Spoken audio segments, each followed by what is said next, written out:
ভাইরা আমার, বন্ধুগণ আমার, শুনেন যেই কথাটা আপনাদেরকে বলতে চাইতেছি। সাহাবায়ে কেরাম রাদিয়াল্লাহু আলাইহিম আজমাইন গণ নামাজের প্রতি কেমন গুরুত্ববান ছিলেন। এ ভাই, আজকে আপনার আমার নামাজের প্রতি কোনো গুরুত্ব নাই, আপনার আমার নামাজের প্রতি কোনো গুরুত্ব নাই। মুয়াজ্জিন ডাকে, হাইয়া আলাস সালাহ, নামাজের দিকে আসো, কিন্তু আমি আর আপনি নামাজের দিকে আসি না। অথচ দেখেন সাহাবায়ে কেরাম রাদিয়াল্লাহু আলাইহিম আজমাইন গণ নামাজটাকে এত পরিমাণ গুরুত্ব দিতেন।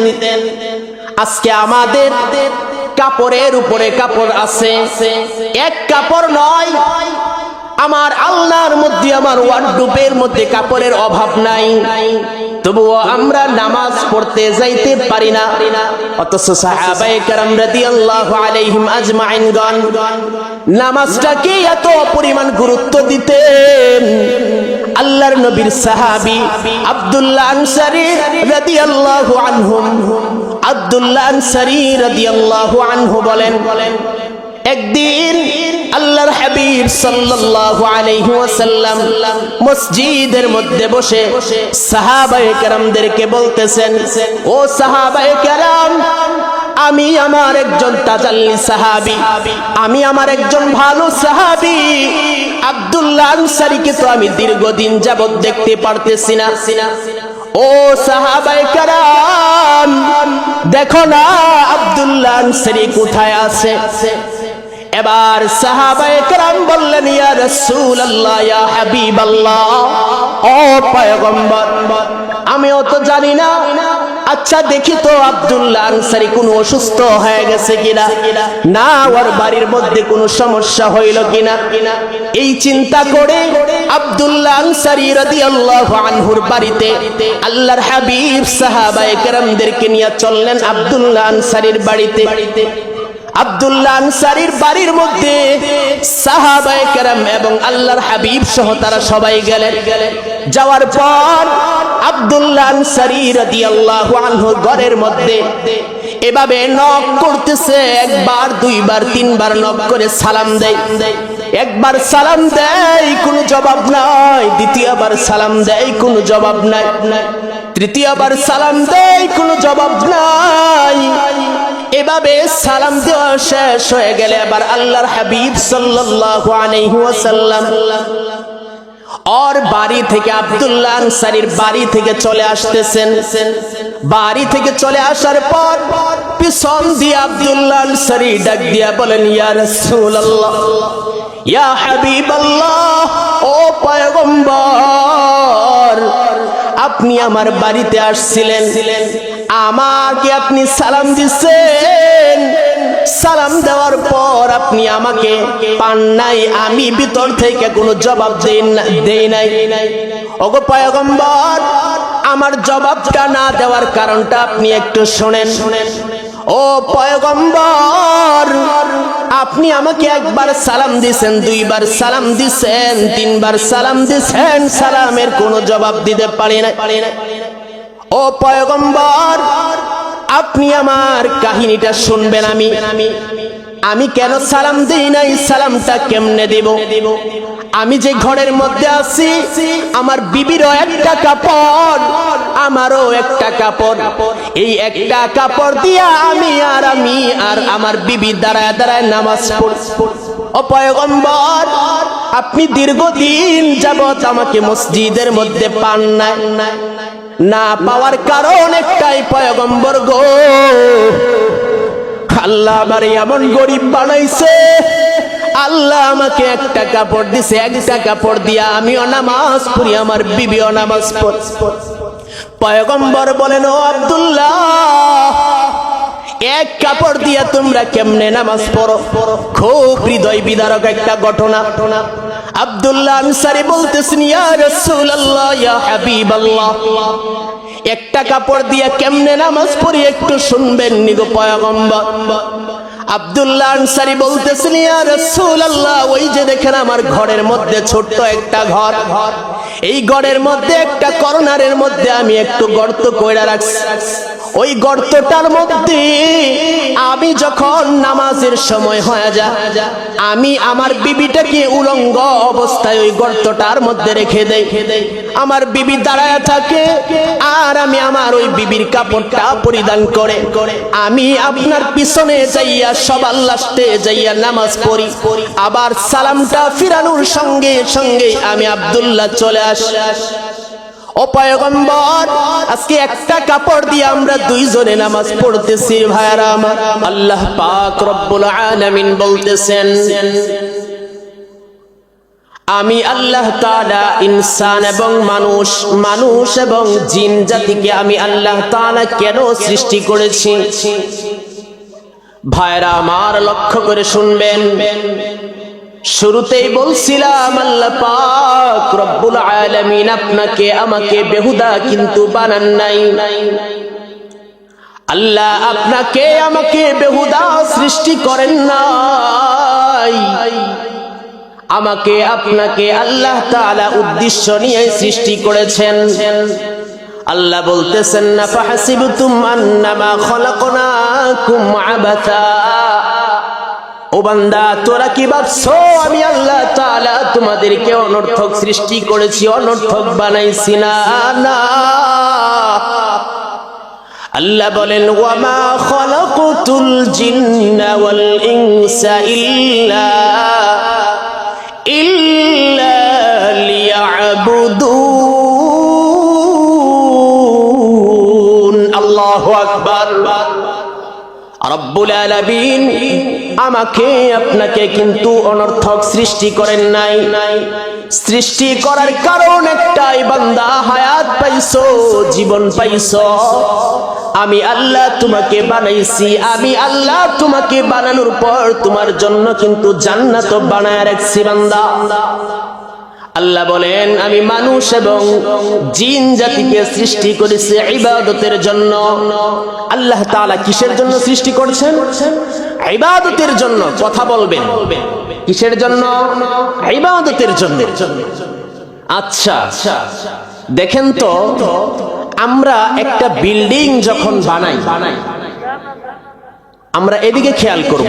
আমরা যখন একটা বিল্ডিং বানাই, দেখেন একটা বিল্ডিং বানাইতে গেলে কিন্তু ওটা রড লাগে, সিমেন্ট লাগে, তারপরে বালু লাগে, আরো বিভিন্ন ধরনের জিনিসের কিন্তু প্রয়োজন হয়। আচ্ছা, এই রড, সিমেন্ট, বালু বুঝলাম মোটামুটি হইল। তারপরে যদি আপনি এই ঘরটাকে, এই বিল্ডিংটাকে যদি সুন্দর করতে চান, আরো জাঁকজমকপূর্ণ করতে চান, তাহলে টাইলস, মোজাইকের প্রয়োজন আছে না নাই? ওইগুলো যদি আপনি লাগান, তারপরে দেখবেন আপনার ওই ঘরটা একেবারে অনেক সুন্দর হয়েছে। ঠিক এমনটাই আল্লাহ তাআলা আমাকে আপনাকে দুনিয়াতে পাঠাইছেন। এই দুনিয়া থেকে আমি আর আপনি যেন আল্লাহর তৈরি জান্নাতের উপযুক্ত হয়ে আমি আর আপনি যেন দুনিয়া থেকে যাইতে পারি, এজন্যই আল্লাহ আমাকে আপনাকে সৃষ্টি করেছেন। দেখেন, আগেই বলছি যে একটা বিল্ডিং তৈরি করতে গেলে অনেক কিছুর প্রয়োজন হয়। শুধু ইট দিয়ে কি বিল্ডিং হয়ে যাইব? শুধু রড লাগায় দিলেন বিল্ডিং হয়ে যাইব? শুধু বালু দিয়ে দিলেন বিল্ডিং হয়ে যাইব? হবে না। দেখেন, জান্নাতটাকে যদি আপনি সাজাইতে চান, এই জান্নাতটাকে সাজাইতে হলে আপনার অনেক ইবাদতের প্রয়োজন। যেমন আমরা ওয়াজ মাহফিলে বসছি, এখানে বসছি, গুনাহ হচ্ছে না সওয়াব হচ্ছে? কথা বলবেন, কি হচ্ছে? সওয়াব হইতেছে। আমরা নামাজ পড়ি, গুনাহ হয় না সওয়াব হয়? সওয়াব হয়। রোজা রাখি, গুনাহ হয় না সওয়াব? আমরা যাকাত প্রদান করি, এটা কি গুনাহ না সওয়াব? আমরা দান সদকা করি, এটা গুনাহ না সওয়াব? মানুষের সঙ্গে উত্তম আচরণ করি, এটা গুনাহ না সওয়াব? আমার কথা হচ্ছে, আমরা যে আমলগুলো করলাম এইগুলো সব হচ্ছে সওয়াবের আমল। রাসূলুল্লাহ সাল্লাল্লাহু আলাইহি ওয়াসাল্লাম বলতেছেন যে এই দুনিয়াটা হচ্ছে জান্নাতের বাজার করার একটা জায়গা। দেখেন, আমি আর আপনি যদি বাড়িতে যাই, যায় যদি বলি মা তুমি আমাকে ইলিশ মাছ দিয়া খানা দাও। আচ্ছা আমি যদি প্রথমত ইলিশ মাছটা হালুয়াঘাট বাজার থেকে না আনি, না আইনা দুধ দিয়া যদি বলি যে আমাকে ইলিশ মাছ দিয়া খানা দাও, দিতে পারবে? কথা বলে না, দিতে পারবে? পারবে না। কেন পারবে না? ওই যে আমি বাজার থেকে ইলিশ মাছ তো ক্রয় করে আনি নাই, আমি ইলিশ মাছ তো ক্রয় করি নাই, আমি ক্রয় করেছি কাতলা মাছ, আমাকে কাতল মাছ দিয়ে খানা দিবে। ঠিক এমনটাই রাসূলুল্লাহ সাল্লাল্লাহু আলাইহি ওয়াসাল্লাম বলতেছেন আদ-দুনিয়া মাজরাতুল আখিরাহ, এই দুনিয়াটা হচ্ছে বাজার করার, আখিরাতের বাজার করার একটা জায়গা। আজকে আপনি আমি দুনিয়াতে যতদিন থাকবো, এই দুনিয়ার হায়াত শেষ হয়ে গেলে আমার আপনার যাইতে হবে কোথায়? কবরে। কই যাইতে হবে? এই চিন্তা নাই তো আমাদের। ভাইয়ারা আমার, বন্ধুগণ আমার, শোনেন, লক্ষ্য করে শুনবেন। আল্লাহ পাক রব্বুল আলামিন আপনাকে আমাকে ইবাদতের জন্য সৃষ্টি করেছেন। আমি বলছিলাম একটা ঘর বানাইতে গেলে অনেক কিছুর প্রয়োজন হয়, যেমন রডের প্রয়োজন হয়, বিল্ডিং বানাইতে গেলে বালুর প্রয়োজন হয়, ইটের প্রয়োজন হয়। ওই বিল্ডিংটাকে আরো সুন্দরভাবে সাজাইতে হইলে টাইলস মোজাইকের প্রয়োজন হয়। আল্লাহ বলেন বান্দারে তোর জান্নাত তোমারই সুন্দর করে দুনিয়া থেকে আসতে হবে। সুবহানাল্লাহ পড়ি সবাই। আল্লাহ বলেন তোমার জান্নাত তোমার আমলের দ্বারাই কিন্তু সুন্দর হবে। যেমন নামাজ পড়লে সওয়াব হয়, দান সদকা করলে সওয়াব হয়, মুসলমান রোজা রাখলে সওয়াব হয়, আপনি মানুষের সঙ্গে ভালো ব্যবহার করলে সওয়াব হয়। সব সওয়াব গুলো দিয়ে আল্লাহ পাক রব্বুল আলামিন আপনি আমার জন্য সুন্দর জান্নাত বানাবেন। সুবহানাল্লাহ। আল্লাহ পাক বলেন তোমার জন্য এমন সুন্দর জান্নাত বানাইবো যেই জান্নাত তোমার চোখেও দেখে নাই, মালা আইনুন রাআত। এমন সুন্দর জান্নাত আল্লাহ বানাইবেন যেই জান্নাত তোমার চোখেও কখনো দেখে নাই। এমন সুন্দর জান্নাত আল্লাহ আপনাকে আমাকে বানায়া দিবেন যেই জান্নাত আপনার কর্ণগ্রহণ দিয়েও কোনোদিন শোনেন নাই। এমন সুন্দর জান্নাত আল্লাহ বানায়া দিবেন যেই জান্নাত এমন সুন্দর আপনার আমার কলব দিয়েও কোনোদিন অনুধাবন করতে পারি নাই। সুবহানাল্লাহ। আহা, এই হচ্ছে ইমানদার যদি আমি আপনি হতে পারি, দুনিয়ার যদি আমি আপনি ইমানদার হয়ে কবরে যেতে পারি, তাহলে আপনার আমার জন্য আল্লাহ জান্নাত রাখছে। সুবহানাল্লাহ বলি সবাই।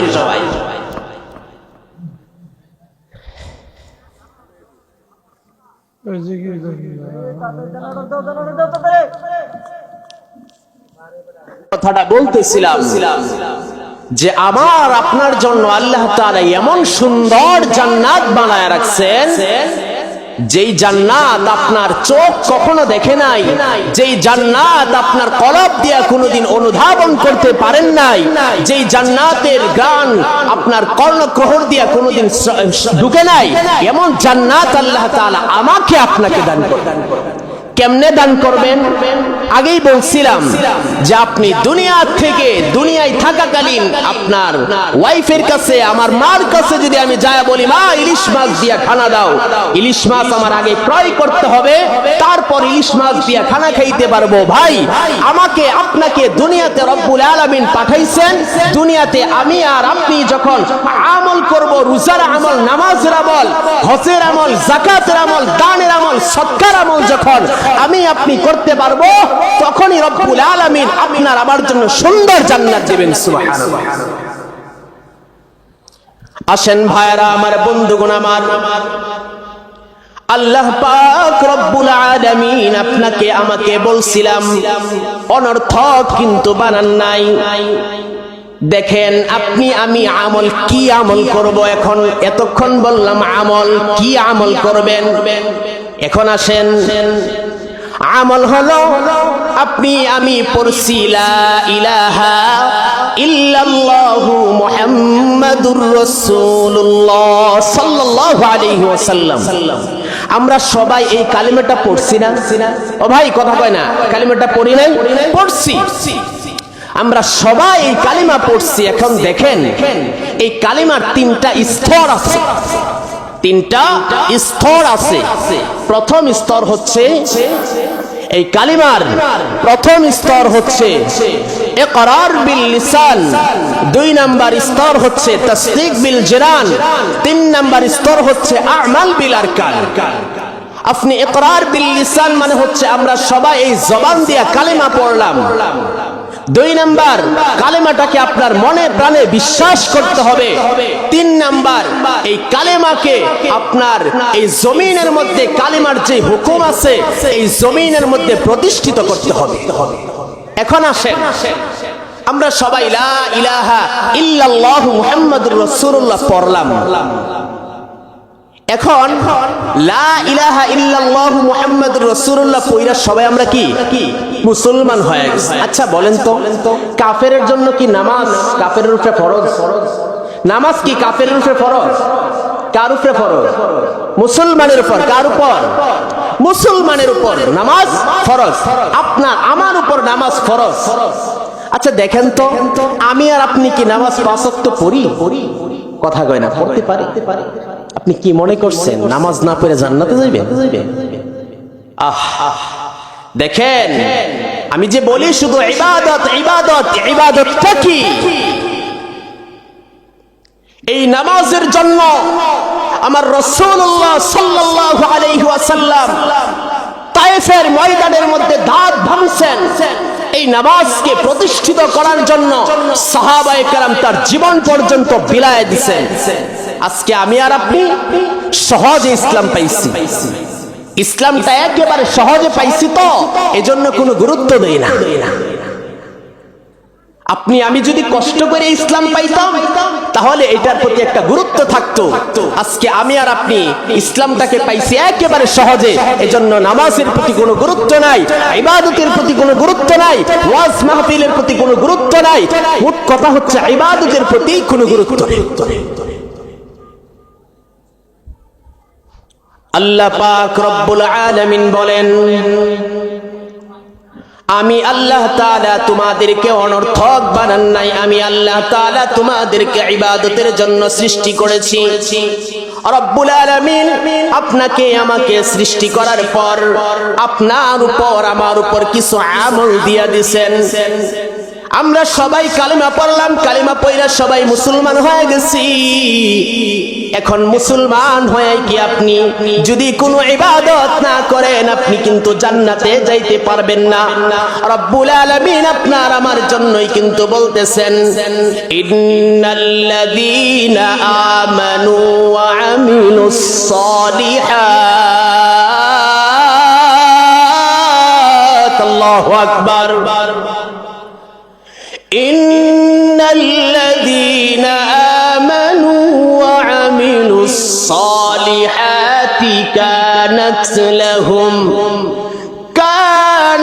লাহুম জান্নাতুল ফিরদাউসি নুজুলা। আল্লাহু আকবার। রব্বুল আলামিন আপনাকে আমাকে সৃষ্টি করার পর আমি আর আপনি কিন্তু ঈমান আনছি কার উপর? আল্লাহর উপর। কার উপর? আমরা ঈমান আনছি সবাই, কিন্তু ঈমানের পর আপনার আমল করতে হবে। আপনি যদি আমল করেন তাহলে আপনি জান্নাতে যাইবেন। এখন প্রশ্ন আসতে পারে হুজুর আমল কি?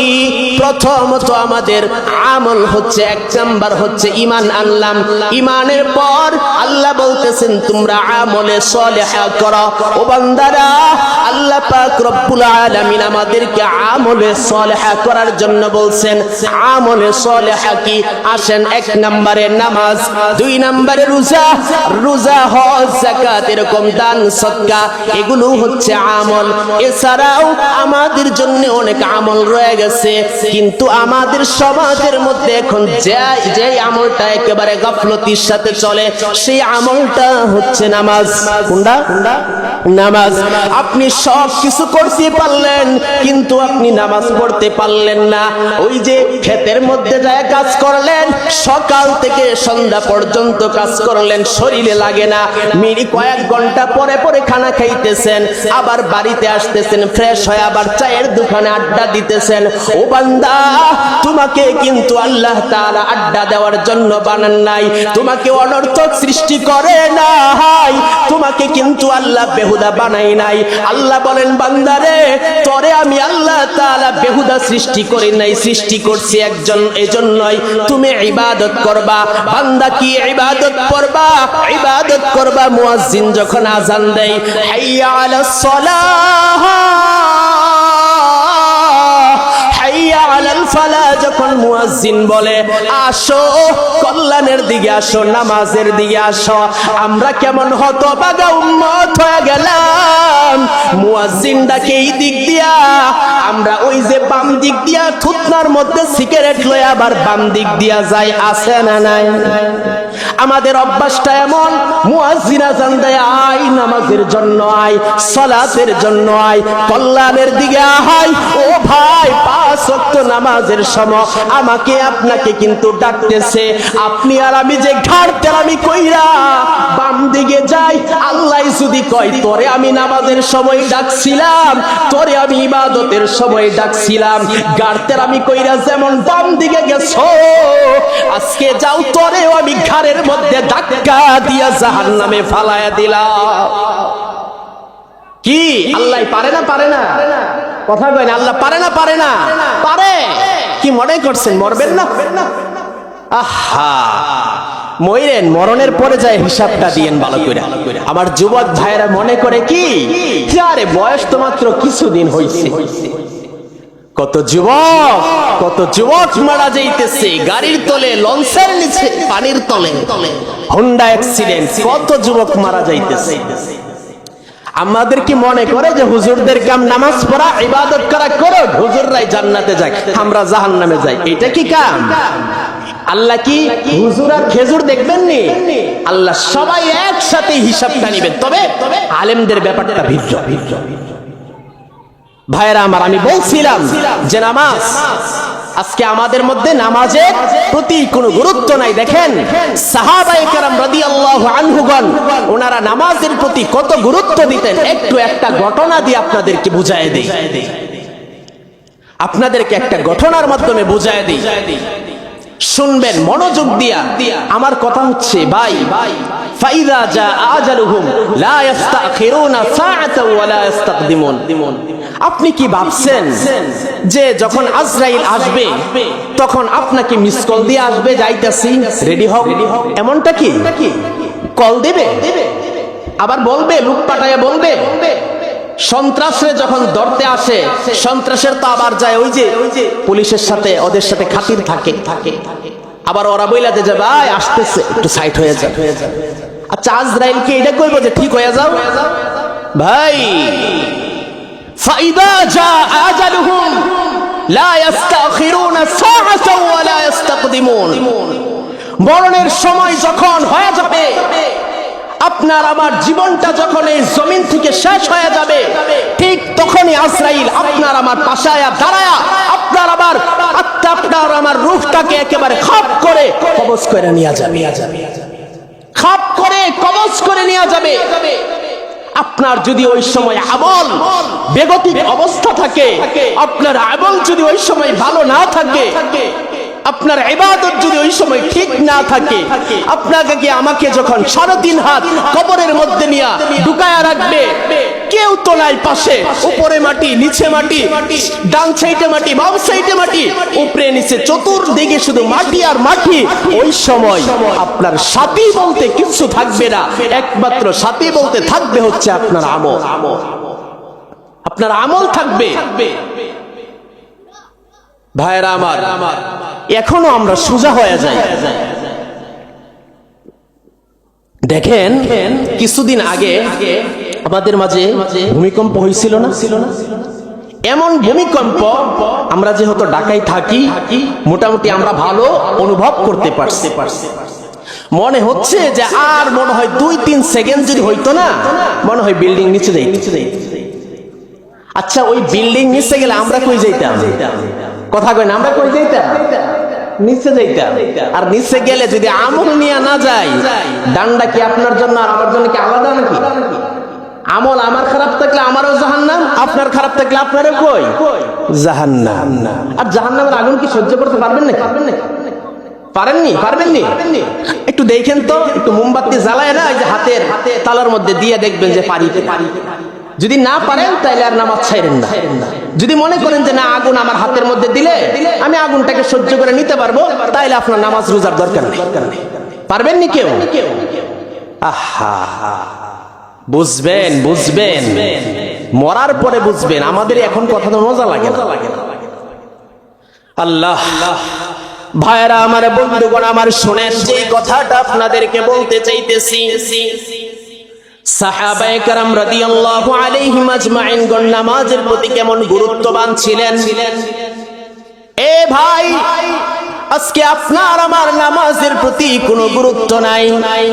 আপনার আমার নামাজের প্রতি কোনো গুরুত্ব নাই। মুয়াজ্জিন ডাকে, হাইয়া আলাস সালাহ, নামাজের দিকে আসো, কিন্তু আমি আর আপনি নামাজের দিকে আসি না। অথচ দেখেন সাহাবায়ে কেরাম রাদিয়াল্লাহু আলাইহিম আজমাইন গণ নামাজটাকে এত পরিমাণ গুরুত্ব দিতেন। আজকে আমাদের কাপড়ের উপরে কাপড় আছে, এক কাপড় নয়, আমার আল্লাহর মধ্যে, আমার ওয়ার্ডরোবের মধ্যে কাপড়ের অভাব নাই, তবুও আমরা নামাজ পড়তে যাইতে পারি না। অথচ সাহাবায়ে কেরাম রাদিয়াল্লাহু আলাইহিম আজমাইন গণ নামাজটাকে এত পরিমাণ গুরুত্ব দিতেন। আল্লাহর নবীর সাহাবী আব্দুল্লাহ আনসারী রাদিয়াল্লাহু আনহু, আব্দুল্লাহ আনসারী রাদিয়াল্লাহু আনহু বলেন, একদিন আল্লাহর হাবিব সাল্লাল্লাহু আলাইহি ওয়াসাল্লাম মসজিদের মধ্যে বসে সাহাবায়ে কেরামদেরকে বলতেছেন, ও সাহাবায়ে কেরাম, আমি আমার একজন তাজাল্লি সাহাবী, আমি আমার একজন ভালো সাহাবী আব্দুল্লাহ আনসারীকে তো আমি দীর্ঘদিন যাবত দেখতে পারতেছি না। ও সাহাবায়ে কেরাম, দেখো না আব্দুল্লাহ আনসারী কোথায় আছে? এবার সাহাবায়ে কেরাম বললেন, ইয়া রাসূলুল্লাহ, ইয়া হাবিবাল্লাহ, ও পয়গম্বর, আমিও তো জানি না। আচ্ছা দেখি তো আব্দুল্লাহ আনসারী কোন অসুস্থ হয়ে গেছে কিনা, না ওর বাড়ির মধ্যে কোনো সমস্যা হইল কিনা। এই চিন্তা করে আব্দুল্লাহ আনসারী রাদিয়াল্লাহু আনহুর বাড়িতে আল্লাহর হাবিব সাহাবায়ে কেরামদেরকে নিয়ে চললেন আব্দুল্লাহ আনসারীর বাড়িতে। আব্দুল্লাহ আনসারীর বাড়ির মধ্যে সাহাবায়ে কেরাম এবং আল্লাহর হাবিব সহ তারা সবাই গেলেন। যাওয়ার পর আব্দুল্লাহ আনসারী রাদিয়াল্লাহু আনহুর ঘরের মধ্যে এভাবে নক করতেছে, একবার, দুইবার, তিনবার নক করে সালাম দেয়। একবার সালাম দেয়, কোনো জবাব নাই। দ্বিতীয়বার সালাম দেয়, কোনো জবাব নাই। তৃতীয়বার সালাম দেয়, কোনো জবাব নাই। এভাবে সালাম দেওয়া শেষ হয়ে গেলে এবার আল্লাহর হাবিব সাল্লাল্লাহু আলাইহি ওয়াসাল্লাম ওর বাড়ি থেকে, আব্দুল্লাহ আনসারীর বাড়ি থেকে চলে আসতেছেন। বাড়ি থেকে চলে আসার পর পিছন দিয়ে আব্দুল্লাহ আনসারী ডাক দিয়া বলেন, ইয়া রাসূলুল্লাহ, ইয়া হাবিবাল্লাহ, ও পয়গম্বর, আপনি আমার বাড়িতে আসছিলেন, আমাকে আপনি সালাম দিচ্ছেন, সালাম দেওয়ার পর আপনি আমাকে পান নাই, আমি ভিতর থেকে কোনো জবাব দেই নাই। ওগো পয়গম্বর, আমার জবাবটা না দেওয়ার কারণটা আপনি একটু শোনেন। ও পয়গম্বর, আপনি আমাকে একবার সালাম দিছেন, দুইবার সালাম দিছেন, তিনবার সালাম দিছেন, সালামের কোনো জবাব দিতে পারি না। ও পয়গম্বর, আপনি আমার কাহিনীটা শুনবেন। আমি কেন সালাম দিই নাই, সালামটা কেমনে দেব? আমি যে ঘরের মধ্যে আছি, আমার বিবিরও একটা কাপড়, আমারও একটা কাপড়, এই একটা কাপড় দিয়া আমি আর আমার বিবি দাঁড়ায় দাঁড়ায় নামাজ পড়ি। ও পয়গম্বর, আপনি দীর্ঘদিন যাবত আমাকে মসজিদের মধ্যে পান নাই, না পাওয়ার কারণ একটাই পয়গম্বর গো, আল্লাহ আমার এমন গরিব বানাইছে, আল্লাহ আমাকে একটা কাপড় দিছে, একটা কাপড় দিয়া আমিও নামাজ পড়ি, আমার বিবিও নামাজ পড়ে। পয়গম্বর বলেন, ও আব্দুল্লাহ, এক কাপড় দিয়া তোমরা কেমনে নামাজ পড়ো? খুব হৃদয় বিদারক একটা ঘটনা। আব্দুল্লাহ আনসারী বলতেছেন, ইয়া রাসূলুল্লাহ, ইয়া হাবিবাল্লাহ, একটা কাপড় দিয়া কেমনে নামাজ পড়ি একটু শুনবেন নি গো পয়গম্বর?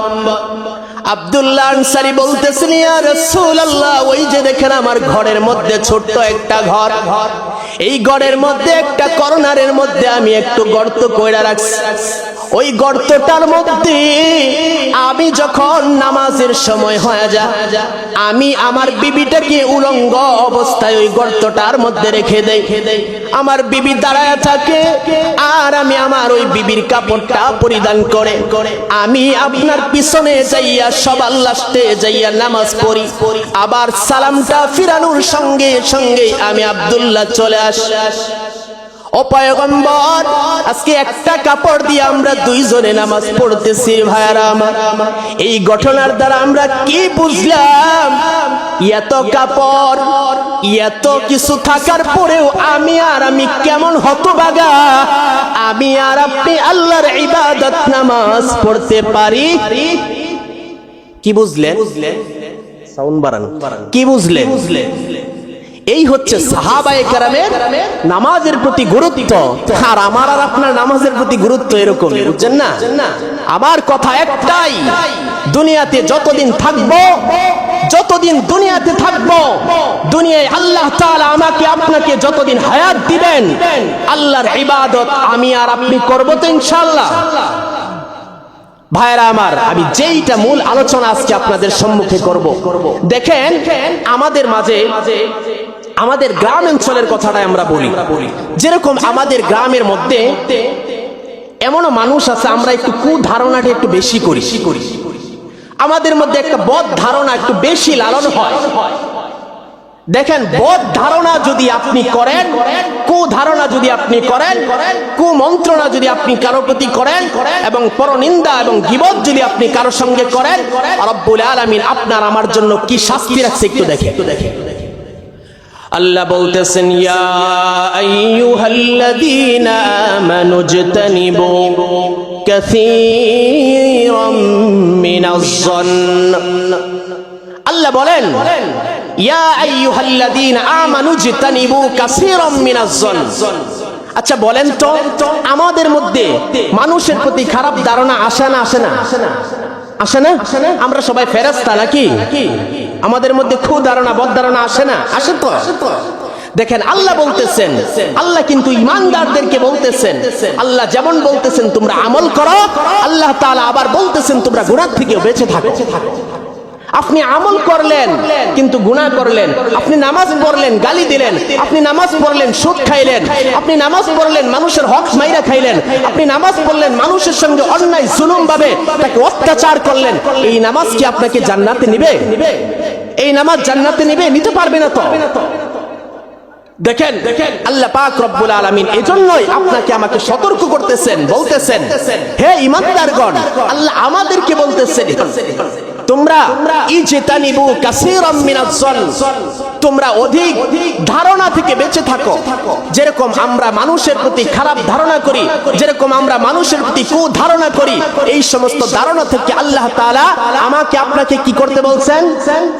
বেঁচে থাকতে বলছেন। কি করতে বলছেন? কথা বলবেন না আপনারা? রাগ করছেন আমার লাগে? আমি তো আপনাদের এই এলাকার কারো নাতি, কারো ভাগিনা। রাগ করেন না কেউ? হ্যাঁ, ইনশাআল্লাহ অল্প আলোচনা করবো, ছেড়ে দেবো ইনশাআল্লাহ। যাক, আল্লাহ বলতেছেন যে তোমরা অধিক খারাপ ধারণা, অধিক কুধারণা থেকে তোমরা বেঁচে থাকো। বলতেছেন ইন্না বা'দাজ-যন্নি ইসম, এমন কিছু ধারণা আছে যেগুলো গুনাহ। আবার বলতেছেন তোমরা ওয়ালা তাজাসসু ওয়ালা ইয়াগতাব বা'দুকুম বা'দা। আমাদের মধ্যে পরনিন্দা আছে না? আমাদের অভ্যাস কি মানুষের বালা দেখতে পারি? কথা কয় না, দেখতে পারিনি। অমুকে বড় লোক হয়ে গেছে আর আমি ছোট লোক, ছাড়া তোরে ছোট লোক কেমনে বানানো লাগে বানাও। আছে না নাই আমাদের মধ্যে? আছে। হিংসা, এটাকে কি বলে? হিংসা বলে। অথচ এটা না, হিংসা করবেন না। আল্লাহ ওকে দিছে, দোয়া করেন আল্লাহ আপনি আমাকেও দিয়েন। আল্লাহর কাছে কি অভাব আছে নাকি? আল্লাহর কাছে অভাব আছে কোনো কিছু? কোনো কিছুর অভাব নাই। আমাকে আপনাকে সবকিছু দেয় কে? আল্লাহ। আল্লাহু আকবার। আল্লাহ বলতেছেন যে তোমরা পরনিন্দা গীবত থেকে তোমরা বেঁচে থাকো। তারপরে দেখেন এটার মধ্যে আরেকটা আয়াতের, এই পরবর্তী আয়াতের মধ্যে রব্বুল আলামিন বলতেছেন যে তোমরা গীবত করা, পরনিন্দা করা, মানুষের সমালোচনা করা, ধারণা করা, এগুলো কেমন গুনাহ দেখেন। আইয়ুহিব্বু আহাদুকুম আইয়াকুলা লাহমা আখিহি মাইতা। দেখেন আল্লাহ আমাদেরকে কিভাবে সতর্ক করতেছেন। আল্লাহ বলতেছেন আরে তোমরা কি কেউ পছন্দ করো মৃত ভাইয়ের গোশত খাওয়া? কি কেউ পছন্দ করো? আল্লাহ এইভাবে বলতেছেন। আচ্ছা বলেন তো, মরা গরুর গোশত কেউ খায়নি? আপনারা যদি জানেন যে মুরের মধ্যে মরা গরু জবাই হয়েছে, এটা কি খাওয়াইবেন নাকি ওরা নিয়ে জেলের মধ্যে দিবেন? আল্লাহ বলতেছেন যে তোমরা কি মৃত ভাইয়ের গোশত খাওয়া কি পছন্দ করো? না, আল্লাহ আবার বলতেছেন ফাকারিহতুমু, তোমরা এটাকে অপছন্দ করো। আল্লাহ নিজেই বলতেছেন কি তোমরা এটাকে অপছন্দ করো। অথচ আমাদের মধ্যে বদ ধারণা আছে না নাই? পরনিন্দা আছে না নাই?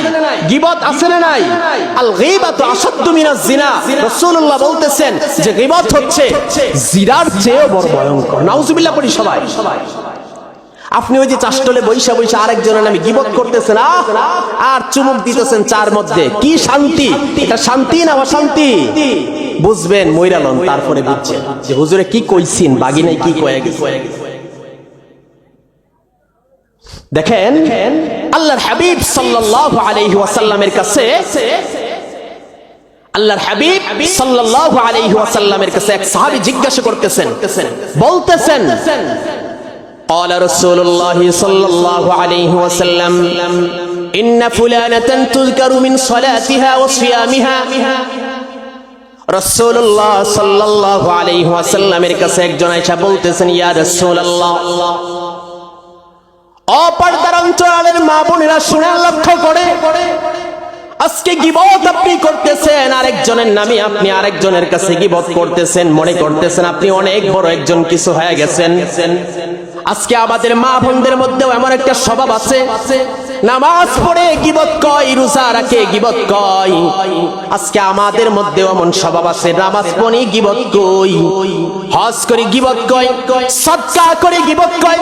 অথচ রাসূলুল্লাহর কাছে এক সাহাবী যায় বলতেছেন ইয়া রাসূলুল্লাহ ইয়া হাবিবাল্লাহ, ও পয়গম্বর, একজন মহিলা সে নামাজ পড়ে গীবত কয়, সে অনেক নামাজ পড়ে অনেক রোজা রাখে, তো জি যারা জারানিহা, সে অনেক নামাজ পড়ে অনেক রোজা রাখে, কিন্তু সে আবার কি করে?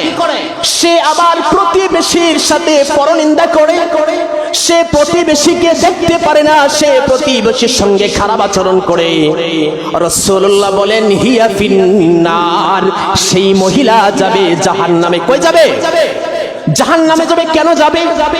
জাহান্নামে যাওয়ার কারণ একটাই, রাসূলুল্লাহ বলতেছেন তুমি নামাজ পড়ো, তুমি যদি গীবত ছাড়তে না পারো তুমি নামাজ পড়ো, তুমি যদি পরনিন্দা ছাড়তে না পারো তুমি নামাজ পড়ো, তুমি যদি মানুষের ভালো দেখতে না পারো তুমি জেনে রাখো তোমার ঠিকানা হবে জাহান্নাম।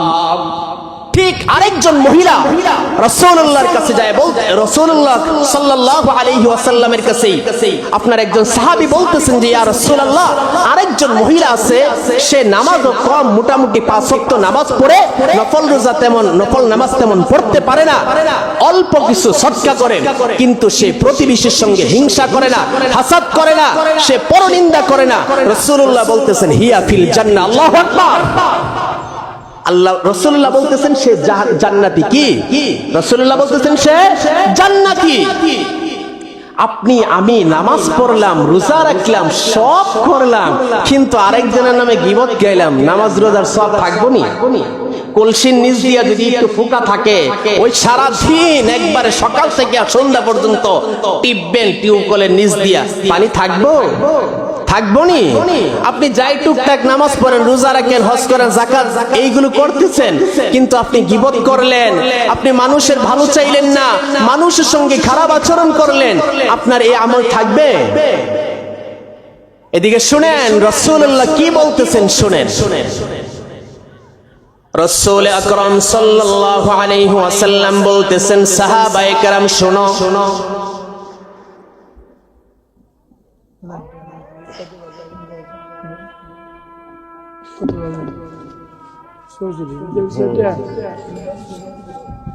এমন ভাবে করি যে আমরা মনে হয় নেক কাজ করতেছি। যারা গীবতখোর তারা দেখবেন যেরকম মানুষ পান খায়, পানটাকে যেমন একটা নেশার সাথে খায়, যারা গীবত খায় না ওরা এরকম একটা নেশার সাথে আসক্ত হয়ে গেছে। যাই হোক, এখন আমাদের আরেকটা বিষয় জানতে হবে, যেরকম রাসূলুল্লাহ সাল্লাল্লাহু আলাইহি ওয়াসাল্লাম বলতেছেন, আমি শুরুতেই বলছিলাম যে আল্লাহ তাআলা আমাকে আপনাকে দুনিয়াতে সৃষ্টি করেছেন এজন্য আমি আর আপনি যেন ইবাদত করি। এখন ইবাদত করতে গেলে আমাদের দুইটা দিক জানতে হবে। এক নাম্বার, আমরা সবাই কালিমা পড়ছি লা ইলাহা ইল্লাল্লাহু মুহাম্মাদুর রাসূলুল্লাহ। এখন এই কালিমার মধ্যে আমাদের নামাজ, রোজা, হজ, যাকাত, রাসূলুল্লাহর প্রতি ভালোবাসা সব কিছুই কিন্তু এর মধ্যে নিহিত আছে। যেরকম আমি আপনি নামাজ পড়লাম কিন্তু আল্লাহর রাসূলের সুন্নাত মানলাম না, আমি আপনি নামাজ পড়লাম, আল্লাহর হাবিবকে আপনার সামনে কেউ গালি দিতেছে, আপনি তার প্রতিবাদ করলেন না, এই নামাজে কোনো ফায়দা আছে? আপনার মধ্যে নামাজে যদি আপনাকে গুনাহ থেকে বাঁচাইতে না পারে, আপনাকে যদি নামাজের মাধ্যমে খারাপ কাজ থেকে, অশ্লীল কাজ থেকে যদি বাঁচাইতে না পারে, এই নামাজ আপনি কিয়ামত পর্যন্ত পড়বেন, ওই নামাজ দ্বারা আপনি কোনো ফায়দা হাসিল করতে পারবেন না। যেরকম আপনার মধ্যে রাসূলুল্লাহর প্রতি ভালোবাসা আসতে হবে। আপনার মধ্যে যদি রাসূলুল্লাহর প্রতি ভালোবাসা থাকে তাহলে আপনার নামাজটা একেবারে সুন্দরভাবে নামাজটা পড়তে পারবেন। এখন শুনেন, ওই যে একটা ঘটনা বলছিলাম, আব্দুল্লাহ আনসারী রাদিয়াল্লাহু আনহু, উনি কি রাসূলকে ভালোবাসতেন কি বাসতেন না? কথা বলে না, বাসতেন কি বাসতেন না? সাহাবায়ে কেরাম রাসূলকে ভালোবাসতেন না? আচ্ছা সাহাবায়ে কেরাম না, আমার সন্তান কি আমার জন্য জীবন দিবেনি? কথা কয় না, জীবন দিবে। একটা দেখবেন, একটা হচ্ছে উস্তাদ ছাত্রের ভালোবাসা, এটা হচ্ছে রুহানি ভালোবাসা। এটা কি ভালোবাসা? রুহানি ভালোবাসা, আল্লাহ প্রদত্ত ভালোবাসা। যেরকম নেতার পিছনে যখন ওই যে আপনার কিছু চামচারা ঘোরাফেরা করে, ওরা কি নেতার ওই টাকা খাওয়ার জন্য ঘোরাফেরা করে না? কথা কয় না, একদিন, দুই দিন, তিন দিন টাকা না দিলে যাইবনি আপনার মিছিলে? কথা কয় না, যাবে না। ঠিক আমার রাসূলুল্লাহকে সাহাবায়ে কেরাম কখনো টাকার জন্য মুহাব্বত করতেন না। আমার রাসূলকে সাহাবায়ে কেরাম কখনো নিজের পদ পদবীর জন্য মুহাব্বত করতেন না। আমার রাসূলুল্লাহকে মুহাব্বত করতেন, তারা ঈমানি হালতে মুহাব্বত করতেন। সুবহানাল্লাহ। রাসূলের প্রতি তারা এত আসক্ত, এত ভালোবাসা ছিল, নিজের জীবন পর্যন্ত বিলায় দিত। কিন্তু রাসূলের নামে কেউ কটূক্তিমূলক কথা বলবে, রাসূলের নামে কেউ উল্টা পাল্টা কথা বলবে, ওই সমস্ত সাহাবায়ে কেরামরা বরদাস্ত করতেন না। কিন্তু আমরা কেমন উম্মত? রাসূলের প্রতি মানে যে ভালোবাসা দরকার, ভালোবাসা প্রয়োজন, এটাই আমাদের মধ্যে নাই। অথচ রাসূলুল্লাহ বলতেছেন, মান আহাব্বা সুন্নতি ফাকাদ আহাব্বানি, মান আহাব্বা সুন্নতি ফাকাদ আহাব্বানি ওয়া মান আহাব্বানি কানা মাই ফিল জান্নাহ। আমরা একটা কথা বলি, আমরা কি রাসূলকে মুহাব্বত করি না? করতে চাইনি রাসূলকে? কথা বলে না, রাসূলকে মুহাব্বত করতে চাই তো? আপনি কইলাম না যে আপনি যদি নামাজ পড়েন, সব করলেন, কিন্তু আপনি হাদিস মানলেন না, রাসূলকে মানলেন না, আপনি কি জান্নাতে যাবেন? রাসূলুল্লাহ আমাদের জন্য দুইটা জিনিস রেখে গিয়েছেন। এক নাম্বার হচ্ছে তারাকতু ফীকুম আমরাইন লান তাদিল্লু মা তামাসসাকতুম বিহিমা কিতাবাল্লাহি ওয়া সুন্নাত রাসূলি। রাসূল বলতেছেন, হে সাহাবায়ে কেরামেরা, হে আমার উম্মতেরা, আমার তো চলে যাওয়ার ঘন্টার মধ্যে বাড়ি পড়ে গেছে, আমার তো চলে যেতে হবে, আমি তোমাদের জন্য দুইটা জিনিস রেখে যাচ্ছি, একটা হচ্ছে কোরআন, আরেকটা হচ্ছে সুন্নাহ তথা হাদিস। এই দুইটা জিনিস তোমাদের মধ্যে রেখে যাচ্ছি, তোমরা যদি এই দুইটা জিনিসকে আঁকড়ায় ধরতে পারো তাহলে তোমরা হইবা জান্নাতি, আর যদি তোমরা এই দুইটা জিনিসকে ছেড়ে দাও তাহলে তোমরা হইবা পথভ্রষ্ট। কি ভ্রষ্ট? আচ্ছা বলেন তো পথভ্রষ্ট মানে কি? ধ্বংস। কি ধ্বংস? ধ্বংস, পথভ্রষ্ট। রাসূল আমাদের জন্য দুইটা জিনিস রেখে যাচ্ছে, একটা কোরআন আর একটা সুন্নাহ। আচ্ছা এই মাদ্রাসার মধ্যে কি শেখানো হয়? কোরআন শেখানো হয় না? আপনারা কি বুঝেন না নাকি? মাদ্রাসায় কি শেখানো হয়?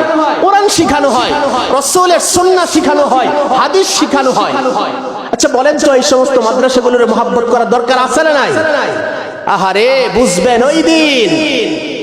আমি এই এলাকার জন্য আমি নিজেরই শুকরিয়া আদায় করি যে একসময় এখানে মাদ্রাসা ছিল না, কিন্তু আলহামদুলিল্লাহ দেখেন আল্লাহ তাআলা আপনাদেরকে মহব্বত করছেন, ভালোবাসছেন, বিদায় এখানে একটা মাদ্রাসা প্রতিষ্ঠিত হওয়া আল্লাহ তাআলা করে দিয়েছেন। যেই কথাটা বলতেছিলাম, আমি আর আপনি রাসূলুল্লাহকে যদি মহব্বত না করি, আমার জীবনটা যেমন কুত্তার জীবন, যেমন আপনার আমার জীবনটাও এমন। দেখেন রাসূলুল্লাহ সাল্লাল্লাহু আলাইহি ওয়াসাল্লামকে মহব্বত করেছেন যেরকম সাহাবায়ে কেরামরা মহব্বত করেছেন। আজকে আমাদের সামনে আমার রাসূলুল্লাহকে নিয়ে কটূক্তি করা হয়, আমার আল্লাহকে নিয়ে পর্যন্ত কটূক্তি করা হয়। এক আউল ফাউল বাউলে বলতেছে আমার আল্লাহর নাকি কথার কোনো আগাবাতা নাই, এমন বিশ্রী ভাষায় কথা বলছে। আজকে আমাদের মধ্যে যদি ঈমানের পাওয়ার থাকতো, আমাদের মধ্যে যদি আজকে রাসূলুল্লাহর প্রতি, আল্লাহর প্রতি ঢর, রাসূলুল্লাহর প্রতি যদি মহব্বত থাকতো, তাহলে আল্লাহর বিরুদ্ধে কথা বইলা এখনো সে এই জমিনের মধ্যে ছাড় পাইতো না।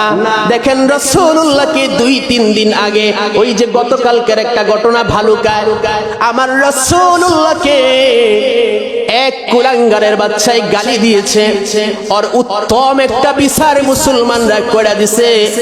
একেবারে তাকে এমন ভাবে প্রহার করেছে, আঘাত করেছে, আঘাত করতে করতে গাছের মধ্যে ঝুলায়া তাকে একেবারে চিরতরে দুনিয়া থেকে বিদায় করে দিছে।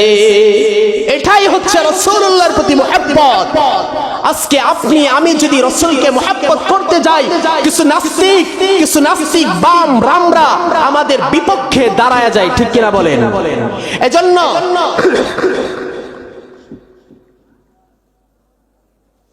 ভাইরা আমার, রাসূলুল্লাহর বিরুদ্ধে কেউ কথা বলবে, আল্লাহর বিরুদ্ধে কেউ কথা বলবে, সে আমার মা হোক, সে আমার ভাই হোক, সে আমার বন্ধু হোক, সে আমার প্রতিবেশী হোক, আমরা ওকে ছাড় দিব না।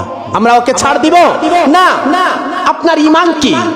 ঈমানটাই কি? ঈমান হচ্ছে আল্লাহর বিরুদ্ধে, আল্লাহর হুকুমের বিরুদ্ধে কেউ কথা বলবে, আপনার শরীর যদি গরম হয়, আপনার যদি আল্লাহর প্রতি মহব্বত বহির প্রকাশ ঘটে, তাহলে আপনি একজন ঈমানদার।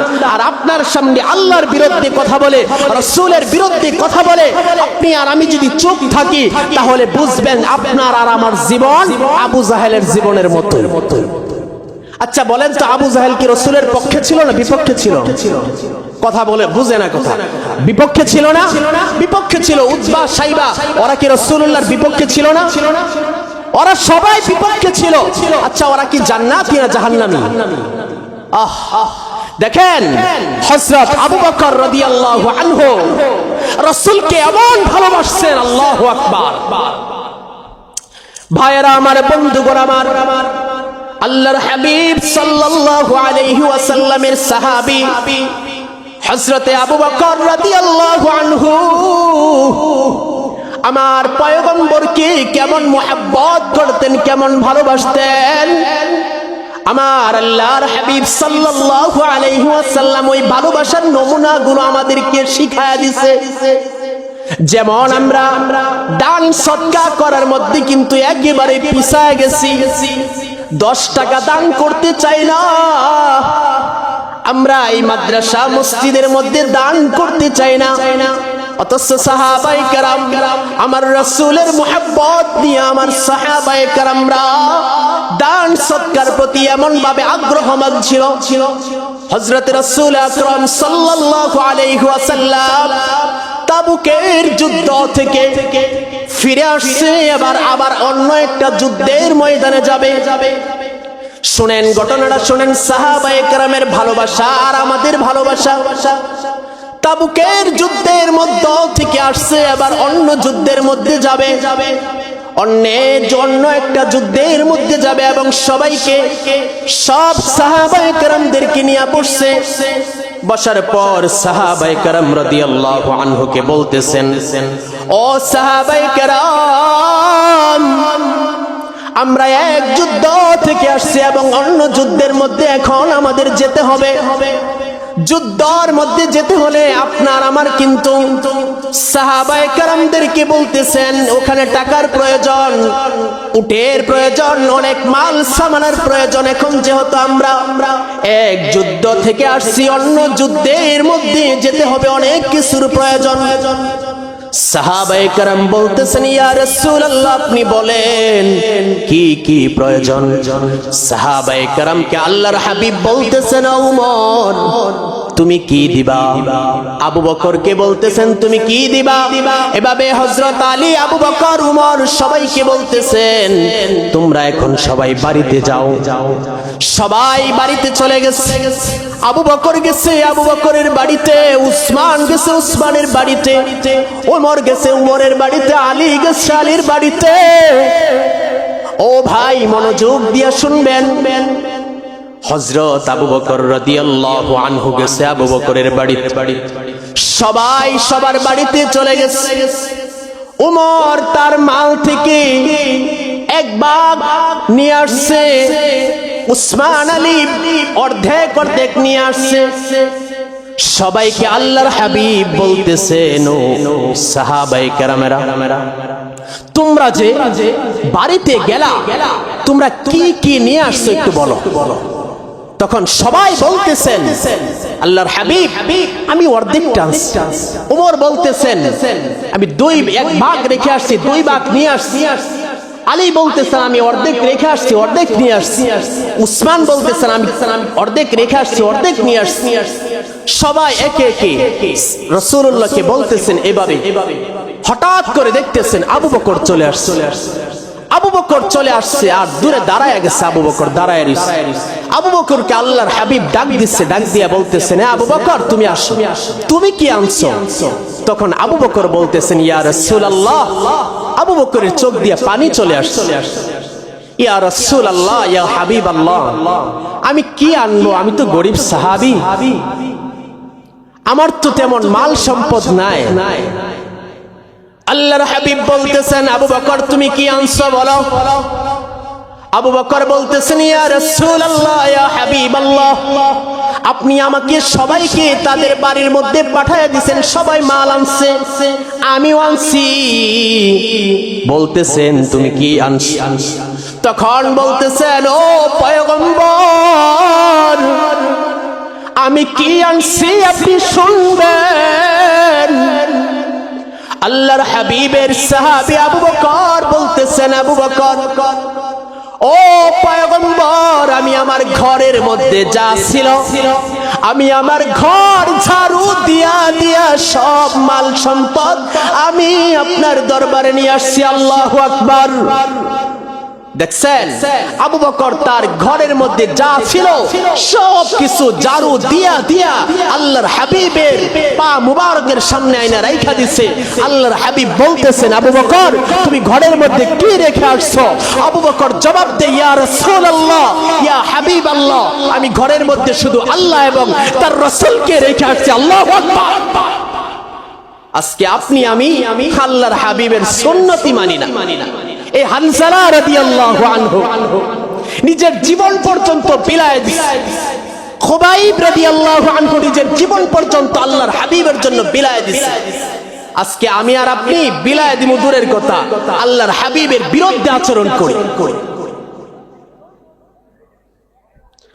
ভাইরা আমার, যেহেতু মাদ্রাসার মাহফিল, সেই ক্ষেত্রে আপনাদেরকে আমি একটা আকুল আবেদন করে যাব। আল্লাহ দেখেন আমাদের সম্মান কিন্তু কম দেন নাই।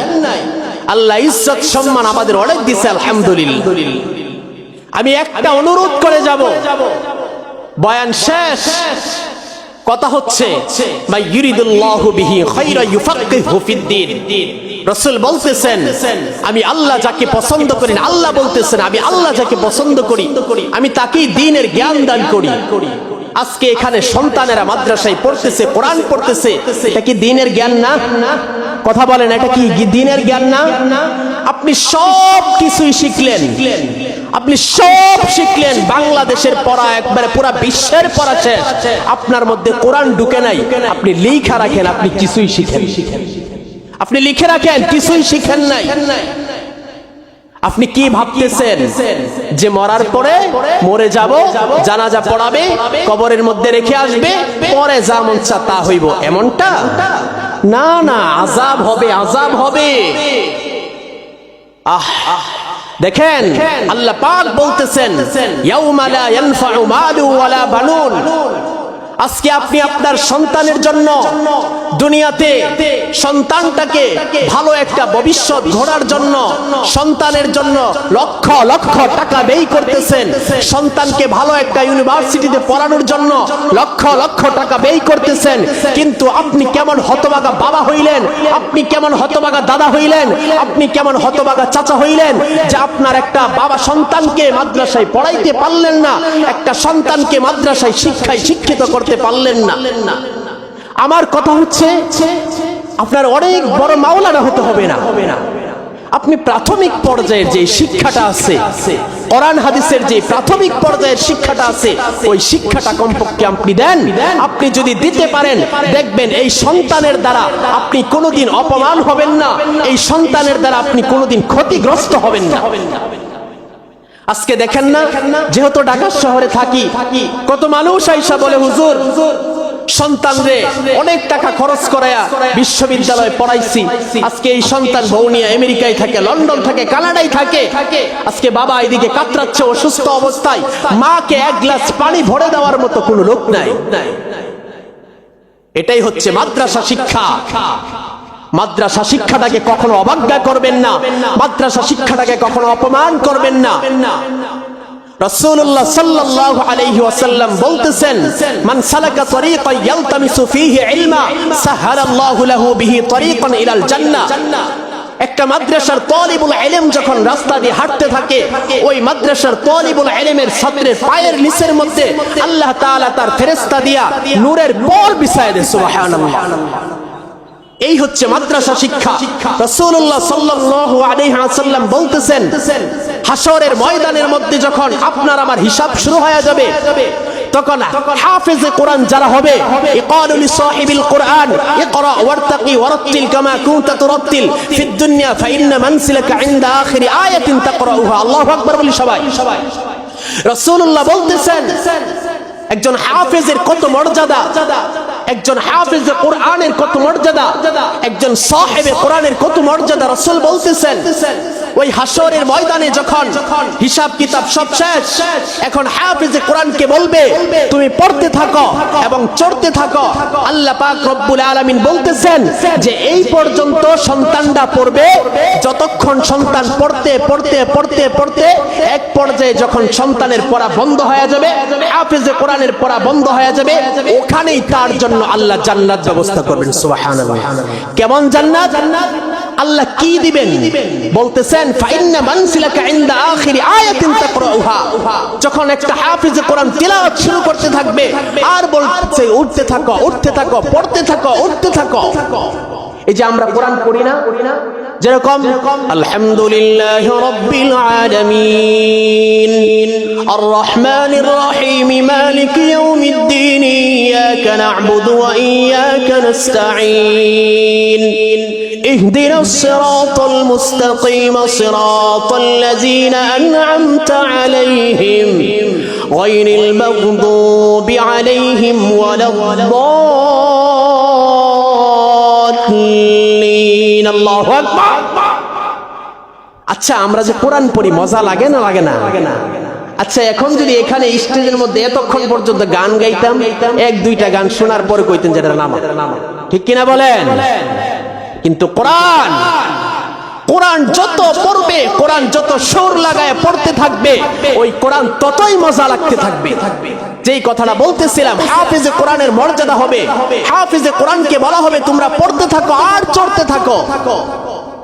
এক পর্যায়ে যখন হাফেজে কোরআনের তিলাওয়াত বন্ধ হবে, ওখানেই আল্লাহ তাআলা তার জন্য জান্নাত ব্যবস্থা করবেন। সুবহানাল্লাহ।